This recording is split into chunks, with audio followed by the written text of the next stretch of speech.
Doon po sa naging pahayag po ng Malacanang dito na agad nagkaroon ng pag-question dito kay Congressman Leviste po. Ano pong masasabi nyo rito? Kasi nanawagan si Pangulong Bongbong Marcos ng tulong mula sa mga Pilipino. O heto, nagbigay ng impormasyon. Manong Jay? Ang tawag dyan, natataranta. Kakataranta dahil sumasabog eh. So, ang tingin ko rito, they are trying to, anong pangalan to, downplay, no? Itong mga expose, hindi naman actually expose, kundi ang paglalahad ng mga official documents sa publiko ni kinatawan Leandro Leviste ng Batangas. So, dahil sumasabog ito sa mukha ng mga opisyal ng executive branch, more particularly the Department of Public Works and Highways, and titandaan natin, lahat itong mga allocables na ito and program funds ay nailalabas lamang sa iisang pirma. At yan ay pirma ng Pangulo ng Republika. It cannot be farm out, it cannot be paid, it cannot be withdrawn unless the President signs the papers, no? Approves the release of the funds under this particular program. Anong pangalan nito, Admar? Opo, kasi So, ang punto rin kasi ni... Ang ginagawa ng Malacanang ngayon dahil sa, oops, teka muna, baka sumabog na ito, no? Sa mukha ng palasyo, pilit ilang dina-downplay kung hindi man pinapatay. Opo. So, nasaan na ngayon dito yung transparency na bukang bibig po nila? Ano lang yun, panabi lang yun. Parang si ano lang yan eh, parang si former Speaker Martin Romualdez. Pag sinasabi ni Romualdez noon, abay, malinis ako. Di ba? Ano yun ang palagi sinasabi ni, anong tawag ito, ulitin ko, sabi niya, malinis ang aking konsensya. Pero the truth of the matter is, hindi siya malinis. Opo. Nakikita nyo na po, Manong Jay, na kung totohanan talaga ng kasalukuyang gobyerno, itong paglaban ng korupsyon, itong mga pagsisiwalat or itong mga pahayag po ni Congressman Leviste, makakabawi ito sa -3 na rating ng Pangulo? -3 overall, pero may mga -37 pa, no? Wala na eh. The President is an inutil, sabi nga sa English, no? Presidency. Wala nang bisa eh, wala nang naniniwala eh. Paano ka man maniniwala? Kung pakikinggan mo yung, kaya nga panawagan ko no isang araw, they should stop this slogan na malinis sila. Kapareho ngayon, ano sabi ni Executive Secretary, yung mister ni Vilma Santos, no? Si pangalan nun, Ralph Rector. Gagawin ko ang lahat para maibalik ang tiwala ng taong bayan. Kasi wala nang tiwala ang taong bayan, Admar eh. Ngayon, paano mo magagawa yan? Magagawa mo yan, siyempre, kung isasauli yung mali-malitang, anong pangalan to, trilyones na pera ng taong bayan na base pa yan sa sinumpaan sa salaysay, kung maalala mo si Master Sergeant Orly Gutesa, at yung several public internet pronouncement of the former Appropriations Committee Chair Elizalde Co, no? Ngayon kung gagawin nila, mababalik nila at wag nilang antayin na sumunod yung gobyerno na i-demonetize yung 1,500 pesos na panukala ni Senator, anong pangalan? Very brilliant idea ni Senator Robin Hood Padilla. Talagang, hindi nila magagamit na yan. Mapipilitan sila ngayong, kasi hindi mo pwede papalitan sa bangko yung mali-mali at gano'n. Malalaman sino may hawak ng perang yan. No? Opo. That's why we need to congratulate Senator Padilla for bringing out the idea. Yung naliliitan sa kakayanan ni Senator Padilla, ngayon lumalabas, it is so brilliant. Katulad ng nangyari, naalala mo nung, ewan ko, bata ka pa siguro noon, Admar, no? Nung lumipad papuntang Hawaii si Ferdinand Marcos Sr. kasama si Bonget, no? Yung pamilya, dala-dala mali-malit ang pera na may bagong lipunan, di ba? So, ang ginawa noon ng Cory administration, nung nabubuhay pa si former Executive Secretary Joker Arroyo at saka yung mga advisor ni Tita Cory noon, talagang pinilit nila na sa central bank na i-demonetize yung lahat ng pera na may bagong lipunan. So, ang nangyari noon, dahil yung mga magnanakaw noong panahon ni Ferdinand Marcos Sr., hindi nila mailabas dahil mahalata silang magnanakaw na sayang yung pera hindi nila nagamit. Ganun ang idea na pinresent ni Senator Robin Padilla. Opo. One way of checking itong maleta sa basura o basura ng maleta, whatever you call it, o yung kanilang ninakaw, no? Gawin yun kaagad sa lalong madaling panahon. Pero sa tingin nyo po, uusad yung panukala ni Senador Robin Hood Padilla. Ito ngang listahan, parang pigil nga sa pagpapalabas yung gobyerno natin. Ako hindi ko kayang arukin kung ano nasa kalooban ng Monetary Board, no? Because these are people who have fixed tenure. Oh? So, independent niya, parang Supreme Court yan, parang COA yan, parang COMELEC yan, no? Constitutional body yung iba. Ito naman, Monetary Board, under the law, parang civil service, meron silang fixed term. Now, if they deem it proper for the good of the nation, especially ngayon na bumubulusok ang value ng piso, I cannot second guess, no? Kung ano ang maaari nang isipin, because tandaan natin, Pilipino at ang Pilipino ay marangal. Malay natin, bukas makalawa, biglang maisip ng Monetary Board members na para maging Happy New Year, talagang bagong taon, bagong sistema, bagong pera. No? Opo.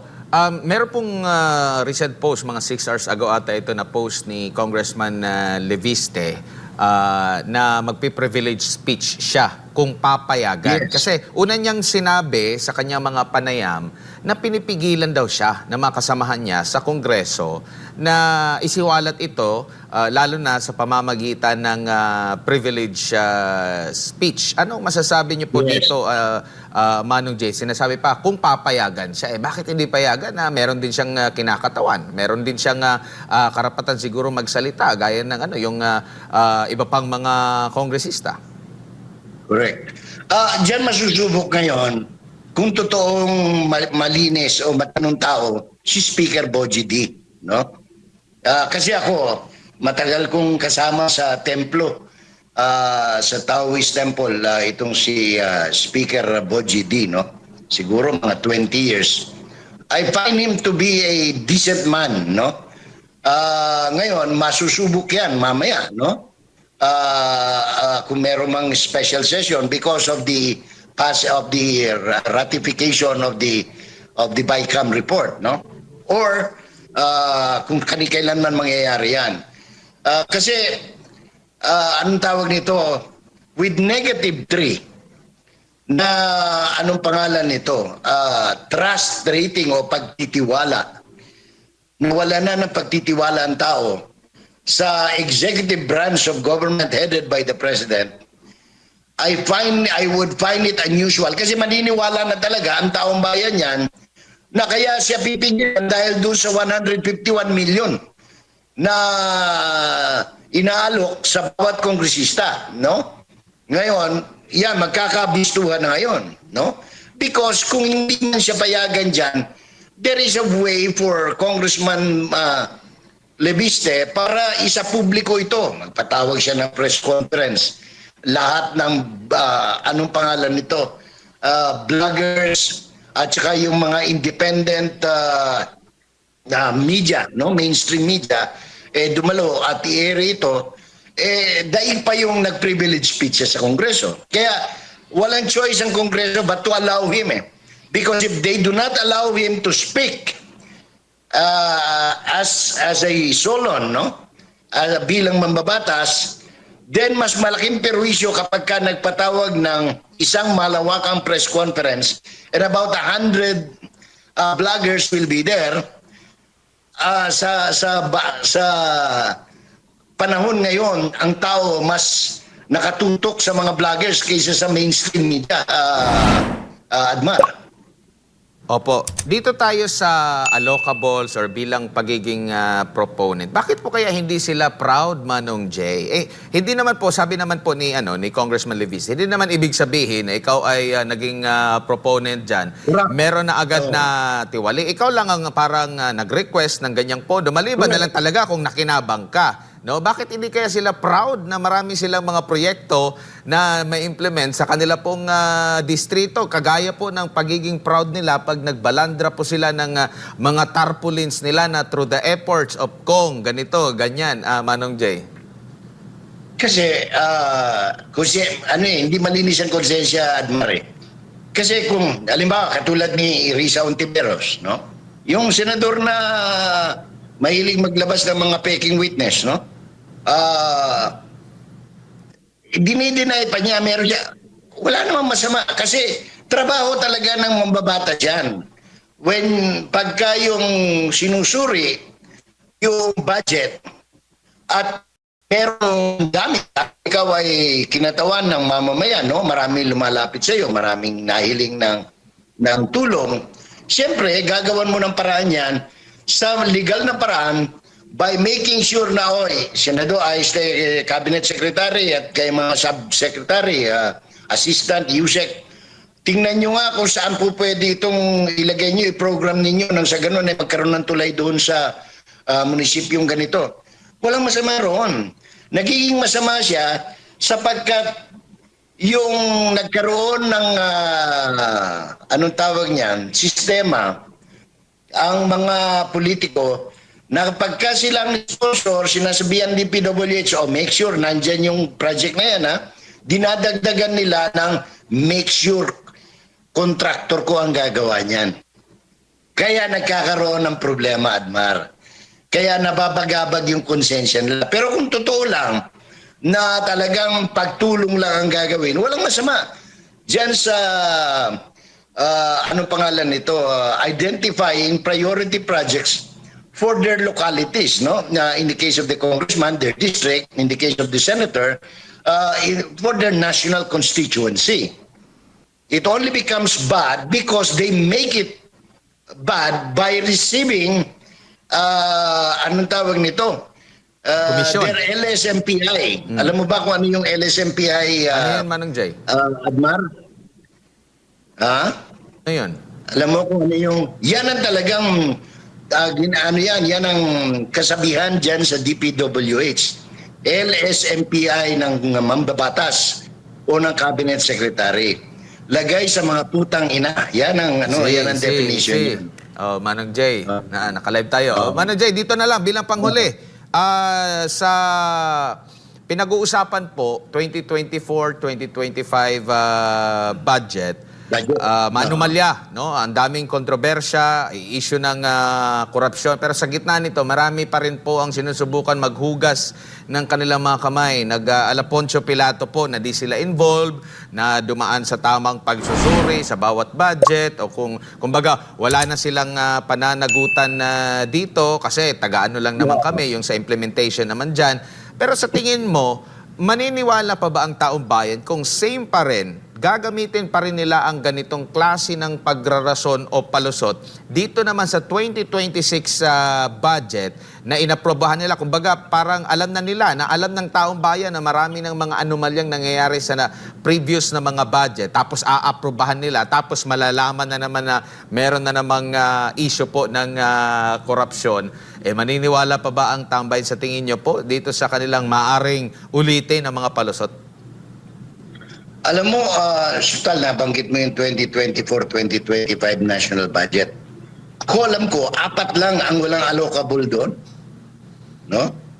Sa 300 mahigit na congressman, 4 na congressman lang ang walang allocable noong 2025 budget.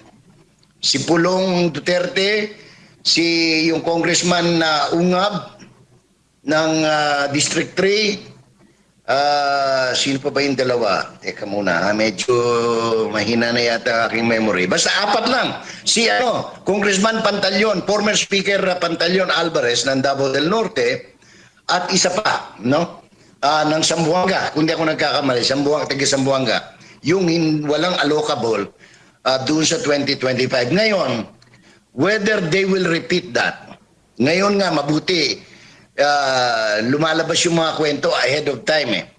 Kasi kaya nabisto yan sapagkat mismo si Congressman Libiste ang nagsabi, kumbaga isisiper lang niya yung kanyang bibig, meron siya lang merong ino-offer sa kanyang 151 million. Hindi yan ewan ko kung paano lang ginagawa yan, but they have been doing that, no? Magmula ng impeachment ni Vice President Sara, may mga kwento na 150 million. Ngayon, medyo dinagdagan ng piso, 151 million para tiyakin na papasa itong 2026 national budget na puspos na naman ng katiwalian sapagkat wala pong pinagbago ito doon sa nakaraang taon na may mga singit na unprogrammed appropriations at saka allocables, no? Itong allocables, dalawang klase yan. Isang identified project at isang inia-alok, no? Literally, inaalok na pagkakakitaan ng mga ayaw mo kasi akong magmura ngayong umaga at mare, hindi ko na lang sasabihin mga putang ina nila, no? Kasi bawal yun. Easy. Bawal yun. Opo. Basta, ang atin na lang, dahil Pasko pa ngayon, panahon pa ng paggunita sa pagsilang ng Poong Jesus, no? Sana magkaroon na, no? Ako naman ayaw kong tawag nito, prejudge ng grabe itong mga mababatas. May time pa sila na magbago ng landas, no? Kung sa tingin nila tama na, galit na ang tao dahil malinaw ang sinasabi ng tao. Wala na kaming tiwala sa gobyerno. At ang panawagan nga ngayon, i-abolish na yung Kongreso. Di ba? No. Kasi malinaw na kasama halos lahat sa nakawan, no? Ng executive at saka ng legislative. Itong nangyayari sa Pilipinas ngayon. So, I just hope and pray that malamdagan sila ba ni ining mga panahon na aron ikaplagan nila ang kalinaw sa ilahang pangunahuna, inguman sa ilahang pamilya, no? Admar. Opo. Sir Jay, naku, wala tayong oras sa tayo magpapaalam na. Siguro huling mensahe mo na lang sa ating mga kababayan, lalo na pagsalubong sa bagong taon. Yes, mapaghamon po ang next year, no, ang 2026. Sa lahat ng bagay, hindi lamang sa politika, kundi sa ating buhay. Pagyamanin po natin ang ating sarili at higit sa lahat, huwag po nating pababayaang manalig sa kakayanan ng Panginoon na tayo ay kanyang matutulungan kung ipagkakaloob natin sa kanya ang buong katapatan ng pagmamahal. Sumayin niyo po ang pagpapala ng Diyos. Magandang umaga. Dagang salamat, Sir Jay, sa inyong oras at sa pagbibigay niyo ng impormasyon. Ayun po mga kababayan, si Ginoong Jay Sonza, isa pong political commentator ang ating nakasama na pakinggan ngayong umaga.